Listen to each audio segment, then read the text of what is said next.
नमस्कार, बहुत बहुत स्वागत है आपका हमारे इस बेहद खास कार्यक्रम ललकार में। मैं हूं आपके साथ कुणाल गोस्वामी। तो दुनिया भर के सियासी तामझाम के बाद आखिरकार लोकसभा चुनाव 2024 समाप्त हुए और कुछ नतीजों ने बहुत कुछ बदलकर रख दिया। फिर एक बार मोदी सरकार के नारे से गूंजने वाला बीजेपी मुख्यालय अब फिर एक बार एनडीए सरकार के नारे से गूंज रहा है, लेकिन इस गूंज को बनाए रखना लगातार चुनौतीपूर्ण होता जा रहा है। एनडीए के दो महत्वपूर्ण घटक दल पल पल दिक्कतें बढ़ाते जा रहे हैं। कोई स्पीकर पद मांग रहा है तो कोई हर 4 सांसद पर एक मंत्री पद की डिमांड कर रहा है। इन तमाम टर्म एंड कंडीशन के बीच बीजेपी के नेता लगातार भीतरघात, गद्दार और अति आत्मविश्वास जैसे शब्दों का इस्तेमाल कर रहे हैं, और वो भी अपने खुद के नेताओं के लिए। हाँ, ये बात साफ है कि मोदी जी के लिए 3.0 सरकार का संचालन ज्यादा चुनौतीपूर्ण है, क्योंकि चाहे 3 बार गुजरात के मुख्यमंत्री का कार्यभार हो या 2014 और 19 के प्रधानमंत्री का कार्यभार, सब पूर्ण बहुमत की सरकार के अधीन हुए।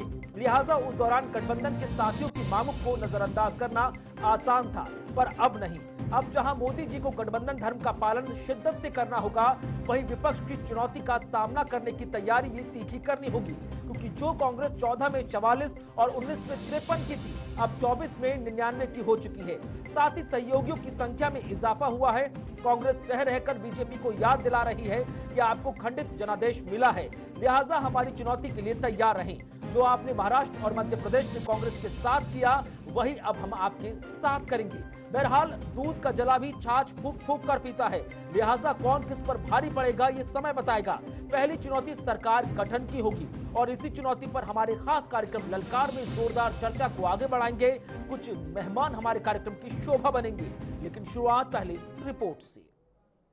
तीसरी बार एनडीए सरकार, फिर भी जारी सियासी तकरार। सहयोगियों के सहारे मोदी सरकार, शर्तों के साथ समर्थन को तैयार। तो भले ही लगातार तीसरी बार एनडीए ने बहुमत हासिल कर इतिहास रच लिया हो, लगातार तीसरी बार सरकार बनाने जा रही हो, लेकिन इस बार बीजेपी को कई राज्यों ने जोरदार झटका दे दिया है। तो कई राज्यों में बीजेपी ने शानदार प्रदर्शन कर विपक्ष का सुपड़ा साफ कर दिया। साथियों, इस चुनाव के, इस जनादेश के कई पहलू हैं। 1962 के बाद पहली बार कोई सरकार अपने 2 कार्यकाल पूरे करने के बाद तीसरी बार वापस आई है।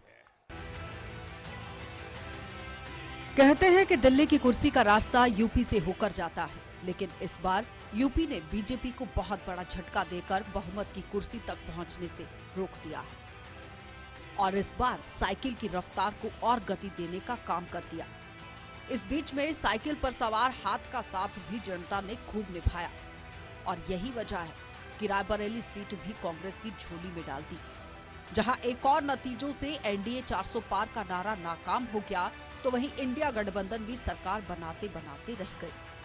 आलम यह हो गया कि किसी भी पार्टी को जनता ने इस बार बहुमत नहीं दिया है। ऐसे में नतीजों को लेकर जहां एक और विपक्ष बीजेपी पर हमलावर हो गया है, तो वहीं दूसरी ओर एनडीए नेता तीसरी बार सरकार बनाने की कवायद में जुटे हुए हैं। इस बीच में एनडीए सहयोगी दल अपनी अपनी शर्तें रखने में जुटे हुए हैं।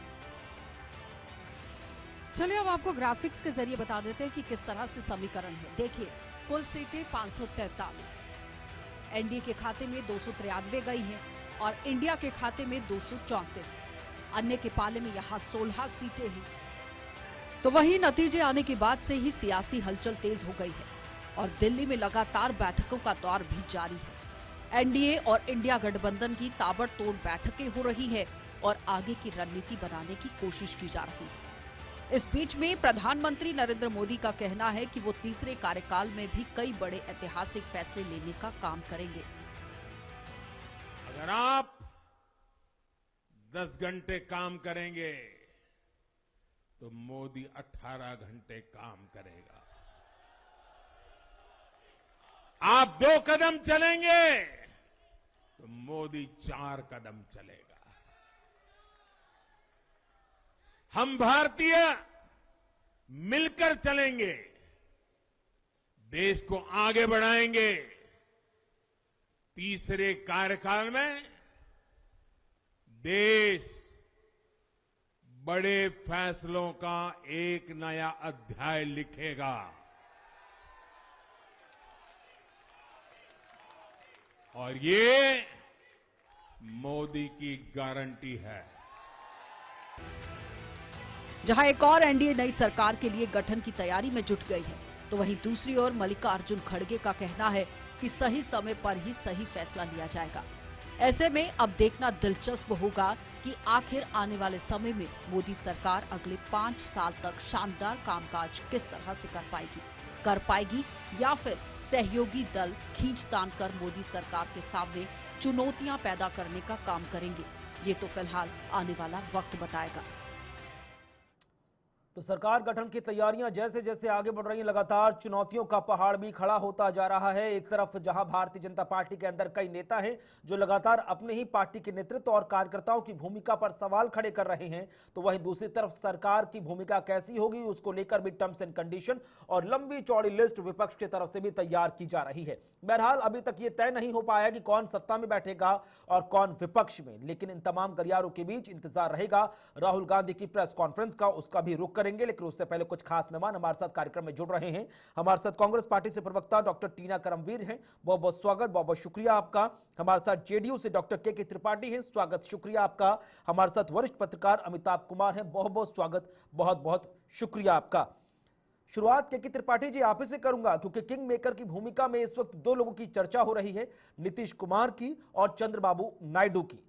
आपने समर्थन पत्र सौंपा है एनडीए के नेतृत्व में तीसरी बार सरकार के गठन का, लेकिन टर्म्स एंड कंडीशन की जो चर्चा हो रही है वो अपने आप में सर सवालों के कटघरे में जा खड़ी हुई है। आखिरकार जब समर्थन देना था तो फिर ये शर्तें कैसे लागू कर दी गई? गोस्वामी जी, अभी तो ये मीडिया की उपज है, अभी कोई ऐसी चर्चा तो नहीं है। जो पार्टी का नेतृत्व है उसको फैसला। माननीय नीतीश कुमार एक सुलझे हुए राजनीतिज्ञ हैं और लगभग 18 वर्षों से बिहार में उन्होंने सत्ता संभाली, मुख्यमंत्री के पद पे रहे और देश की राजनीति में भी रहे लगभग 10-12 सालों तक।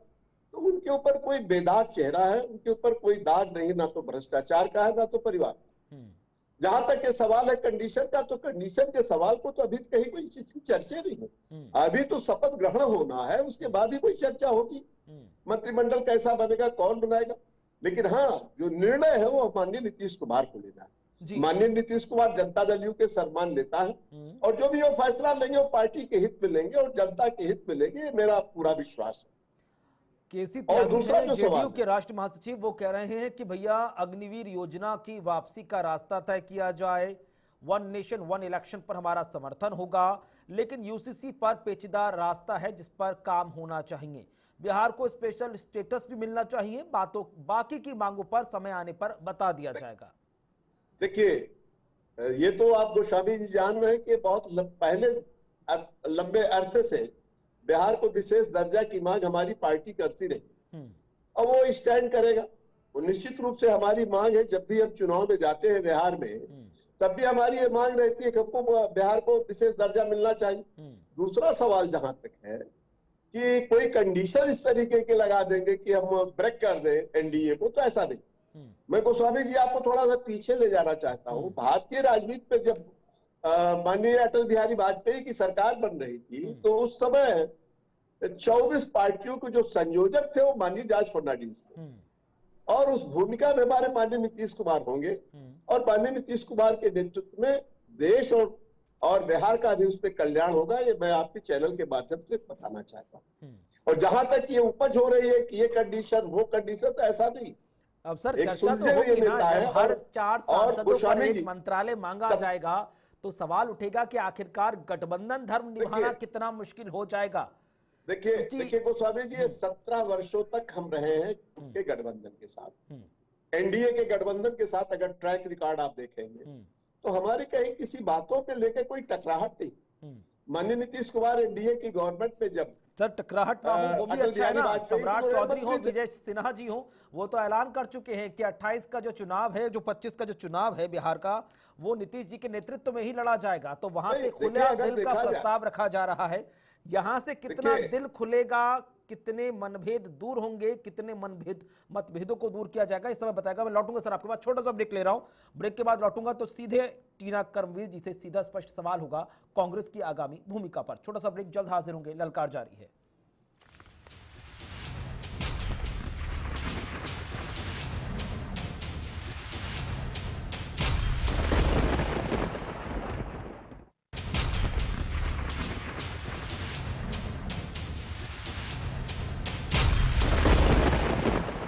स्वागत है आपका ब्रेक के बाद। तो लगातार आगे की सियासी लड़ाई पर लगातार चर्चा को आगे बढ़ा रहे हैं चार बेहद खास मेहमान लगातार हमारे साथ जुड़े हुए हैं। भारतीय जनता पार्टी के नेता अश्विनी शाही जी भी हमारे साथ इस चर्चा में शामिल हो चुके हैं। अश्विनी जी के पास पहुंचूं, लेकिन उससे पहले टीना जी, समय याद आ रहा है, मैंने कवर किया था कांग्रेस पार्टी का राष्ट्रीय अधिवेशन जो उदयपुर में हुआ था। एक शब्द की बहुत ज्यादा चर्चा हो रही थी, चिंतन मंथन परिवर्तन। 2022 की ये बात है, उससे लेकर 2024 तक ये जमीन पर उतरता हुआ नजर नहीं आया, लेकिन अब 2024 के चुनाव में परिवर्तन नजर आ रहा है। मल्लिकार्जुन खड़गे भी कह रहे हैं कि भविष्य का इंतजार कीजिए, हमारी पार्टी की स्ट्रैटेजी बदलेंगी एज पर करंट सिनेरियो। अब किस तरह की परिस्थितियों को लेकर आगे की तैयारी की जा रही है? क्या विपक्ष में बैठने की तैयारी है या अभी भी नंबर गेम में नेता उलझे नजर आ रहे हैं? 272 की जुगाड़ की जा रही है। शुक्रिया। देखिए, सबसे पहले तो मैं आपके चैनल के माध्यम से तमाम हिंदुस्तान की आवाम का धन्यवाद करना चाहती हूँ कि जिस तरीके से जो हमें जनमत मिला और जो जनादेश मिला उसके लिए हम जनता के बहुत आभारी हैं। और मैं आपको याद दिला दूं कि देखिए, जिस तरीके से राहुल गांधी जी ने भारत जोड़ो न्याय यात्रा की, भारत जोड़ो यात्रा की, उसी की बदौलत आज हम जनता के बीच जिस तरीके से एक मैसेज देने की जो हम कोशिश कर रहे थे, क्योंकि 10 साल में जो विश्व गुरु जो अब अपने आप को विश्व बंधु कह रहे हैं, उन्होंने 10 साल तक विष फैलाया इस देश के अंदर, जहर फैलाया। और जो चुनावी भाषणों को उठाकर देख लीजिए, वो लगातार विष फैलाते रहे। लेकिन वहीं पे राहुल गांधी मोहब्बत की बात कर रहे थे, वो इस देश में मोहब्बत की दुकान खोलने की बात कर रहे थे। उन्होंने मोहब्बत की दुकान खोली, इसकी बदौलत आज हम इस मुकाम पर पहुंचे हैं। और बिल्कुल आपने कहा, क्योंकि हम लोग मंथन भी करेंगे इस पर कि जहां जहां हम लोगों को जो जिस स्थान पर जिस कैंडिडेट की तरफ से हमें हार मिली है, हम उस पर मंथन करेंगे।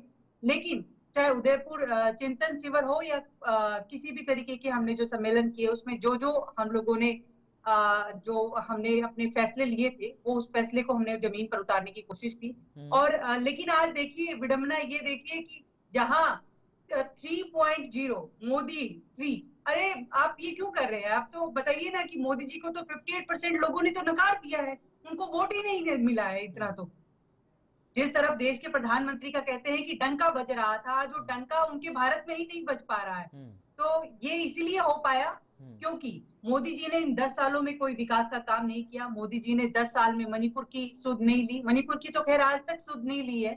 हम तो उनको चैलेंज कर रहे थे कि आपको मणिपुर से चुनाव लड़ना चाहिए था वाराणसी छोड़कर, लेकिन वो नहीं कर पाए। और आज भी आप देखिए कि आज जहां वो फोटो फ्रेम में किसी को आने नहीं देते, कल की तस्वीरें देखी हमने कि वो बेचारे चुपचाप खड़े हुए और वो फ्रेम में आने को सबको दे रहे हैं। इसलिए दे रहे हैं क्योंकि अब वो पूर्ण बहुमत से उनकी सरकार नहीं बन पाई।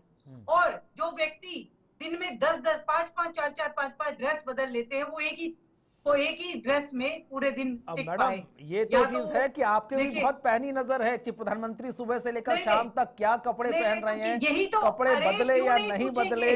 140 करोड़ की टैक्स पेयर के पैसे का कपड़े पहनते हैं वो, कोई और कहां से वो कर रहे हैं? इतनी ज्यादा जो इस देश के ऊपर कर्ज बढ़ा है वो उन्हीं की बीजेपी नेता अश्विनी शाही जी हमारे साथ जुड़े हुए। अश्विनी जी, 205 लाख करोड़ विडंबना का समय आ गया है क्या? कांग्रेस प्रवक्ता कह रही हैं प्रधानमंत्री नरेंद्र मोदी भी थोड़े उलझे से नजर आ रहे हैं, कपड़े बदलने का समय भी नहीं मिल रहा है और सहयोगियों ने जो टर्म्स एंड कंडीशन लगा दी हैं उसके बाद 5 साल का जो टेन्योर है उस पर एक्सक्लेमेशन मार्क लग रहा है। कुणाल जी, देखिए, आज जो है कांग्रेस के प्रवक्ता इतने उछल कर बात कर रहे हैं जैसे इनकी सरकार बनी हो और हम लोग हार गए हों। ये विडंबना है। लोकतंत्र बचा लिया है।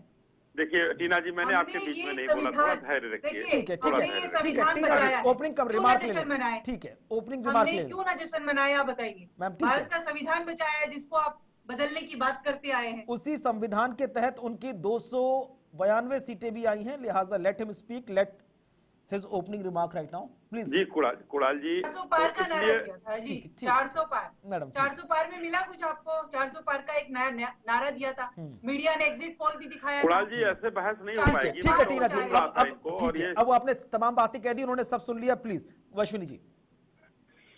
कुणाल जी देखिए, मैं कांग्रेस की प्रवक्ता अपने टर्म पर जरूर ये बता देंगी कि इनको क्या याद है कि कांग्रेस पूर्ण बहुमत में कौन से सन में आई थी, थोड़ा सा इस पर भी ध्यान देंगे ये लोग तो ज्यादा अच्छा रहेगा। अपने भी रिपोर्ट कार्ड पर भरोसा करके देखना चाहिए।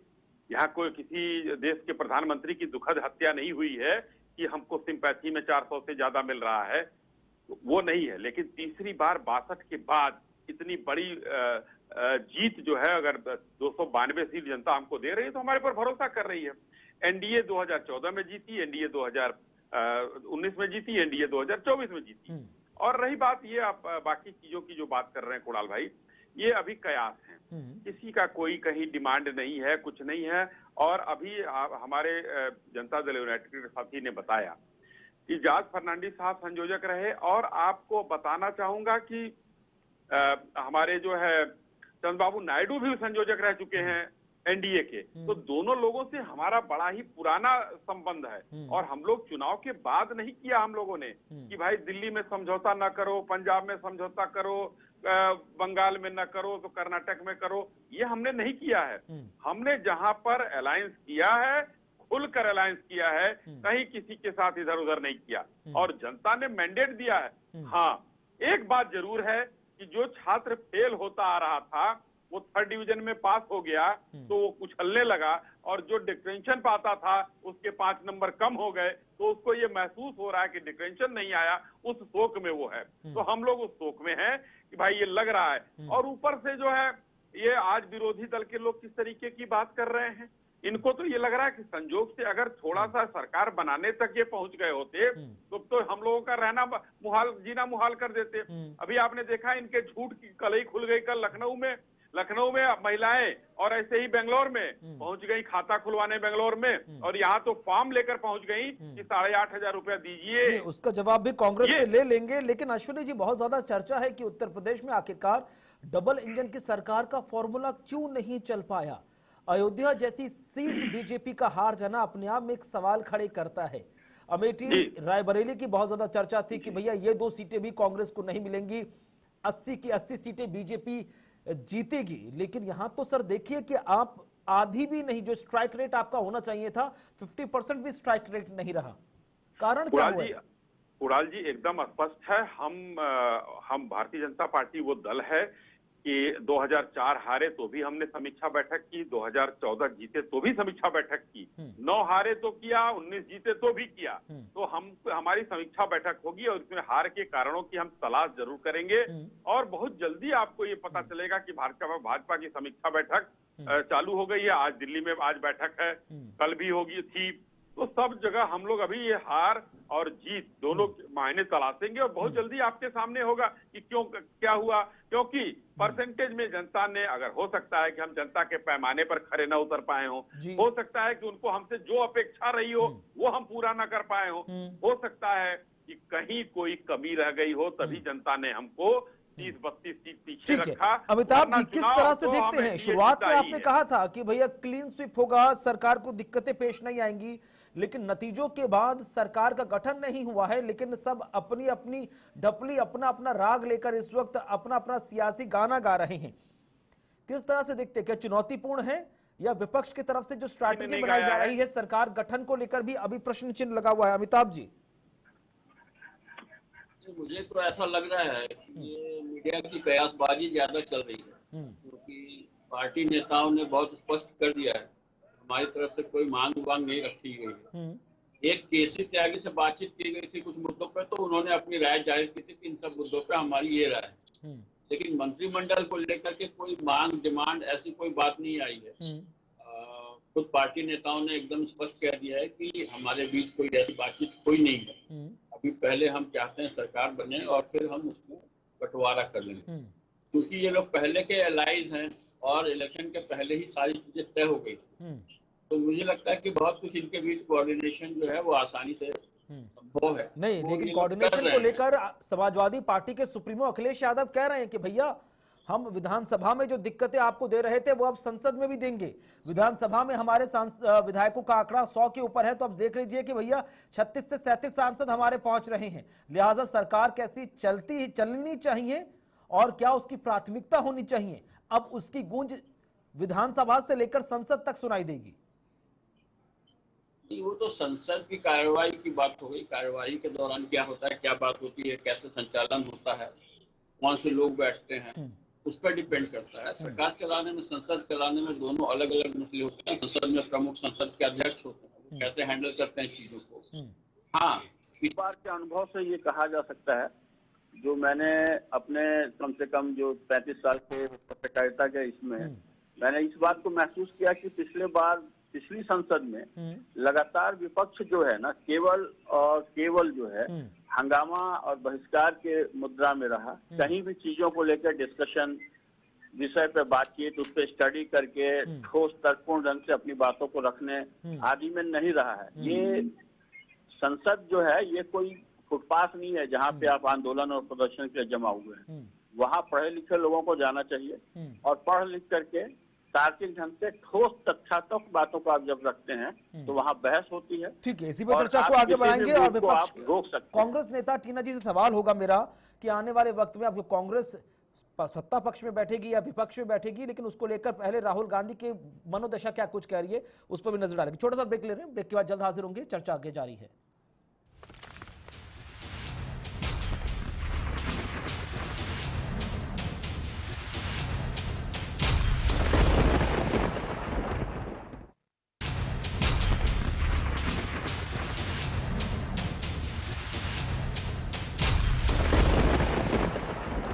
स्वागत है आपका ब्रेक के बाद। तो लगातार ललकार में हम चर्चा कर रहे हैं आगामी रणनीति पर। डॉक्टर टीना कर्मवीर जी लगातार हमारे साथ जुड़ी हुई हैं, कांग्रेस प्रवक्ता हैं। टीना जी, अब आगे की रणनीति थोड़ा बताइए, जरा समझने का प्रयास हम कर रहे हैं कि आखिरकार कांग्रेस के मन में क्या चल रहा है। नेताओं ने तो कह दिया कि आने वाले वक्त में बता दिया जाएगा, लेकिन विपक्ष में बैठना है, सत्ता की तैयारी करनी है, 272 मैजिकल फिगर को ढूंढा जा रहा है। क्या कुछ पॉलिसीज चल रही, कुछ तो जानकारी दीजिए। प्रधानमंत्री मोदी कहते थे कि भैया समय बदल गया है, सूत्रों से अब खबर नहीं मिलती, लेकिन अब कांग्रेस ने भी वही स्ट्रैटेजी अपना ली है। कोई जानकारी तो दीजिए, साझा कीजिए।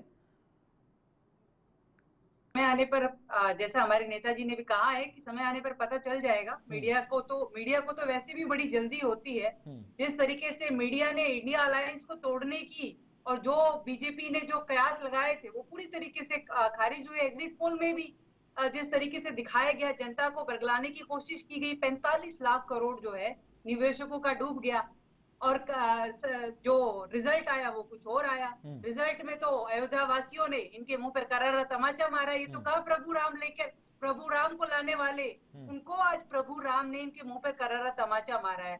और जो सब घोषित चाणक्य है वो लगातार खटखटा रहे हैं दूसरों के दरवाजे कि किसी तरीके से सरकार बन जाए इनकी, लेकिन समय बदलता है, तो वक्त अब भी बदलता फोकस है। क्या है मैडम, क्या बीजेपी कहां पर हारी है, इस पर ज्यादा चर्चा हो रही है, या फिर प्रभु श्री राम ने जो आप लोगों को जिम्मेदारी है उस पर ज्यादा फोकस किया जा रहा है? वो देखिए चौपाई है ना कि हो ही है वही जो राम रच राखा को करा वही साखा। तो राम जी ने फिर अब आपको जिम्मेदारी दी है ना, फैजाबाद से लेकर रायबरेली, रायबरेली से लेकर अमेठी, अमेठी से लेकर सीतापुर, सीतापुर से लेकर जो तमाम इलाके, इलाहाबाद, सहारनपुर, जहां पर कांग्रेस के 6 सांसद अब संसद जा रहे हैं यूपी से अकेले। जी, हम तो अपनी आवाज उठाएंगे, हम तो अपनी बात भी रखेंगे, हम उस तरीके से काम भी करेंगे। लेकिन देखिए, जनता ने इनको करारा तमाचा इसीलिए दिया ना कि ये तो पुजारी की जगह व्यापारी बन गए थे, विष्णु के अवतार बन रहे थे, ये तो भगवान के अवतार बन रहे थे। तो जनता ने इनको समझाया कि इंसान हो, इंसान ही बने रहो, ज्यादा अहंकार में, और ये अहंकार फूटा है इनका। ये चुनाव जो है, हम बार बार कह रहे थे कि ये चुनाव कोई आम चुनाव नहीं है, बहुत खास चुनाव है। ये खास चुनाव इसलिए है। ठीक है, छोटा सा रिएक्शन दे दीजिए अश्विनी जी, उसके बाद मैं सीधे रुक करूंगा दिल्ली कांग्रेस मुख्यालय की तरफ। छोटा सा रिएक्शन दे दीजिए जो टीना जी कह रही हैं प्रेस कॉन्फ्रेंस। देखिए कुणाल जी, रिएक्शन इसमें सीधा ये जो चीजें दिख रही हैं, हमारी सरकार बन रही, अभी कयास कोई लगाया ना जाए। एनडीए की सरकार तीसरी बार आपके यहाँ हेडलाइन चल रही है और यही हो रहा है। ठीक है, राहुल गांधी क्या कुछ कह रहे हैं? कांग्रेस नेता राहुल गांधी नजर डालिए, सीधे कांग्रेस मुख्यालय का रुख करें प्लीज। चुनाव के समय प्रधानमंत्री ने, होम मिनिस्टर ने और फाइनेंस मिनिस्टर ने स्टॉक मार्केट पर टिप्पणी दी। प्रधानमंत्री ने 2-3 बार 4 बार देश को कहा कि स्टॉक मार्केट तेजी से आगे बढ़ने जा रही है। होम मिनिस्टर ने सीधा कहा कि 4 जून को स्टॉक मार्केट आसमान में जाएगी, लोगों को खरीदना चाहिए, और यही मैसेज फाइनेंस मिनिस्टर ने दिया। फर्स्ट, ये आज थोड़ा हम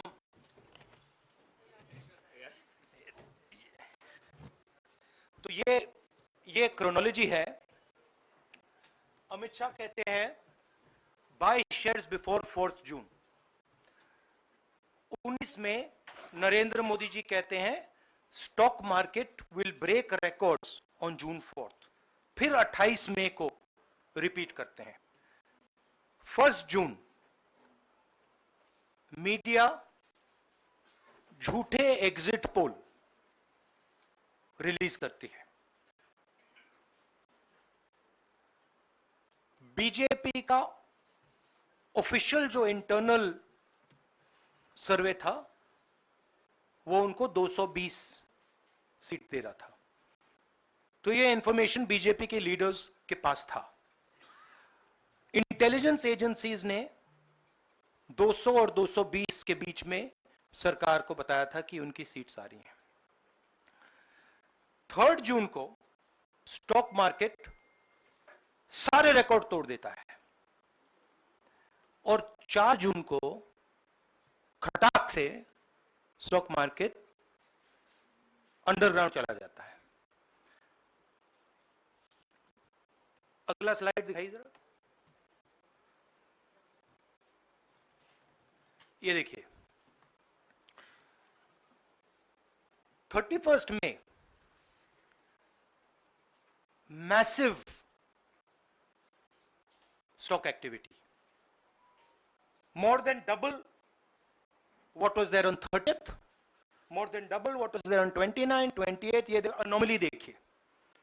ये कौन लोग हैं? ये वो लोग हैं जो जानते हैं कि कोई ना कोई घपला हो रहा है। हजारों करोड़ रुपए यहां पे इन्वेस्ट हुए हैं, फॉरेन इन्वेस्टर्स ने इन्वेस्ट किए हैं, और उसके बाद 30 लाख करोड़ रुपए का लॉस होता है। किसका लॉस होता है? रिटेल इन्वेस्टर्स का लॉस होता है। तो ये जो आप देख रहे हैं हिंदुस्तान की स्टॉक मार्केट की हिस्ट्री का सबसे बड़ा स्कैम है, और इसके बारे में हम कुछ सवाल पूछना चाहते हैं। पहला सवाल, why did PM and HM give specific investment advice to the 5 crore families investing in the stock market? Is it their job to give investment advice? Second, why both interviews were given to the same media house owned by the same business group, which is also under SEBI investigation for manipulating stock market? Third, what is the connection between the BJP, the fake exit pollsters, and the dubious foreign investors who invested 1 day before the exit polls were announced and made a huge profit at the cost of 5 crore families? We demand a JPC into this. We are absolutely convinced that this is a scam. Somebody has made thousands of crores of rupees at the cost of Indian retail investors, and the Prime Minister and the Home Minister have given an indication to buy. And this is a criminal act. So we demand today a joint parliamentary committee to investigate this. मैं हिंदी में बोल देता हूं। प्रधानमंत्री ने देश की जनता को इन्वेस्टमेंट एडवाइस क्यों दी, और 5 करोड़ परिवारों को जो इन्वेस्ट करते हैं उनको प्रधानमंत्री ने, होम मिनिस्टर ने स्टॉक खरीदने का आदेश क्यों दिया? दूसरा, दोनों इंटरव्यूज जो किए गए थे वो अदानी जी के जो चैनल्स हैं उनको दिए गए थे, उन पर सेबी का इन्वेस्टिगेशन हो रहा है, तो उन चैनल्स का क्या रोल है। और बीजेपी के बीच में जो फेक एग्जिट पोलस्टर्स हैं और ये जो फॉरेन इन्वेस्टर्स हैं, इनके बीच में क्या कोई रिश्ता है, और अगर रिश्ता है तो क्या है। हम जेपीसी चाहते हैं, हम इन्वेस्टिगेशन चाहते हैं, और देश इसकी सच्चाई जानना चाहता है। धन्यवाद। शुक्रिया राहुल जी। साथियों, राहुल गांधी को इस वक्त आप प्रेस कॉन्फ्रेंस करते हुए सुन रहे थे, जहां पर राहुल गांधी प्रधानमंत्री और गृह मंत्री के द्वारा स्टॉक में जो शेयर्स हैं उसको लेने की बात कह रहे थे, और अब कह रहे थे कि आखिरकार 30 लाख करोड़ का जो स्कैम हुआ है उसके लिए वो ज्वाइंट पार्लियामेंट्री कमेटी की मांग करते हैं। यहां पर वक्त छोटे से ब्रेक का, ब्रेक के बाद भी लगातार चर्चा आगे जारी है।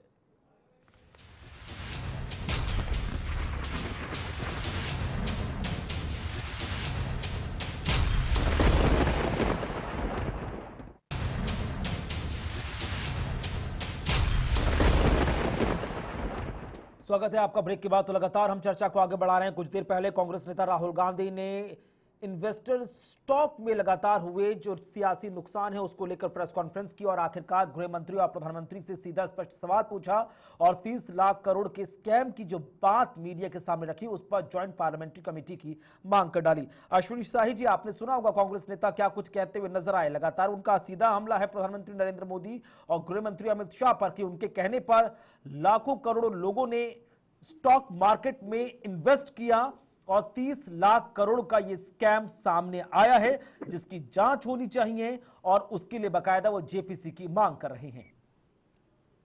देखिए, राहुल गांधी जी नए नए प्रोपगंडा लेकर रोज चले आते हैं, और किस तरीके से ये लोग, यही वो राहुल गांधी हैं जो हिंडनबर्ग का आरोप, जो है एक हिंडनबर्ग का रिपोर्ट आया था जिसमें कोई सच्चाई नहीं थी, वो जाकर कोर्ट में किस तरीके से गिर गया था। उस समय राहुल गांधी कहां थे जब मार्केट गिरी थी। अडानी के ऊपर इन्होंने जो है हिंडनबर्ग के नाम से आरोप लगाया था, और जिस तरीके से पूरा सत्र नहीं चलने दिया, जिसकी अभी थोड़ी देर पहले अमिताभ जी ने एक चर्चा भी की सत्र के बारे में, उस समय स्टॉक मार्केट गिरा था। उसका जिम्मेदार कौन होगा? राहुल जी से पूछता हूं मैं कि उसका जिम्मेदार कौन होगा, और उस समय जो लोग, देश के लोगों का पैसा जो गया था उसको कौन देखेगा। तो राहुल गांधी जी एक नए विवादों को रोज जन्म देते हैं और देखकर चर्चा में बने रहना चाहते हैं, और विदेशी चीजों पर, पेगासस के नाम पर आरोप लगाया लेकिन अपना फोन नहीं दिया। राफेल में किस तरीके से सुप्रीम कोर्ट से सुप्रीम तमाचा लगा, सब जगह मार खाए हैं और माफी भी मांगा है, लेकिन उसके बावजूद भी आदत है।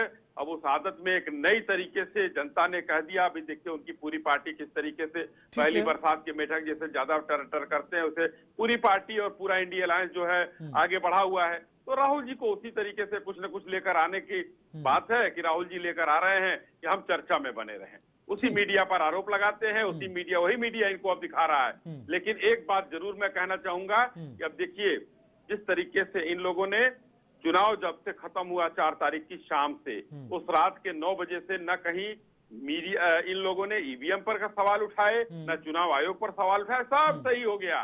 तो ये इन लोगों की आदत है, इन लोगों का को जो है यही आरोप लगाने की बात है। और देख लीजिए सब सही हो गया। कुणाल जी, त्रिपाठी जी जेडीयू से जुड़े हुए हैं, त्रिपाठी जी देख रहे होंगे कि आखिरकार विपक्ष में जो नेता हैं वो आखिरकार किस तरह की प्लानिंग प्लॉटिंग कर रहे हैं।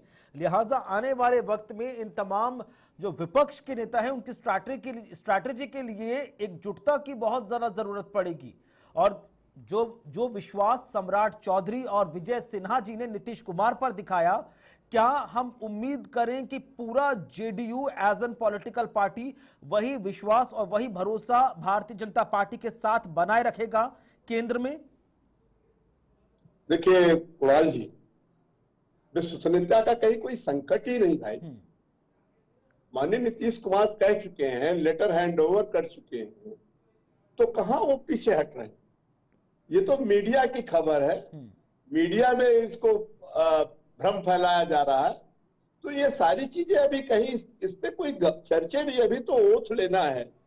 9 तारीख को आप ही दिखा रहे हैं कोर्ट हो जाएगा। और एक चीज मैं कुणाल जी और आपसे बताना चाहता हूँ आपके चैनल के माध्यम से, जब प्री पोल अलायंस होता है तो उसमें किसी के सर्टिफिकेट की भी जरूरत नहीं होती, लेकिन उसके बावजूद भी सर्टिफिकेट सब लोगों ने दे दिया, तो फिर कहां सवाल उठता है? जहां तक कांग्रेस का सवाल है, कांग्रेस अपने बुने हुए जाल में उलझ जाती है। चाहे वो अभी भारतीय जनता पार्टी के प्रवक्ता जी बता रहे थे कि चाहे वो हिंडनबर्ग का मामला हो, चाहे राफेल का मामला हो, चाहे पेगासस का मामला हो, कांग्रेस उससे कहां उबर पा रही। कांग्रेस इस तरीके के बयान देकर अपने पैर में, मुझे लगता है कि सरकार बनने के पहले जेपीसी का मांग करना, पहले तो आप सरकार बनाने के लिए वादा कर रहे हैं कि हम अभी समय देख रहे हैं, उचित समय पे सरकार बनाएं। अभी सरकार का गठन नहीं हुआ, आप जेपीसीसी की मांग कर रहे हैं, तो मुझे तो बड़ा वो लग रहा है कि मांग करने का मतलब यही है कि उनके मन में विपक्ष में बैठने की पूरी तैयारी कर ली है और इसीलिए वो सरकार से फिर जेपीसी की मांग भी कर रहे हैं। मांग भी जिससे की जाएगी ना, जिसके पास पावर और पोजीशन होगी। सरकार बनाने के लिए सारे दरवाजे खोल रखे भाई, अभी वो तो हुआ नहीं किसी का। तो ये बताइए कांग्रेस की क्या कांग्रेस की कैसा चिंतन है, कैसा मंथन है, कैसे उनके यहाँ लोग उसके एडवाइजर है, मुझे नहीं समझ में आता। चलिए, अब देखना बेहद खास हुआ कि आने वाले वक्त में किस तरह की रणनीति का इस्तेमाल विपक्ष करता नजर आएगा और सरकार कितनी मुस्तैदी से आने वाले सियासी मोर्चे के लिए तैयार रहेगी। बहरहाल बहुत बहुत शुक्रिया आप दोनों खास मेहमानों का हमारे साथ इस चर्चा में शामिल होने के लिए। समय इतने ही इजाजत दे रहा था, रुकेंगे छोटे से ब्रेक के लिए। ब्रेक के बाद भी खबरों का सिलसिला आगे जारी है। नमस्कार।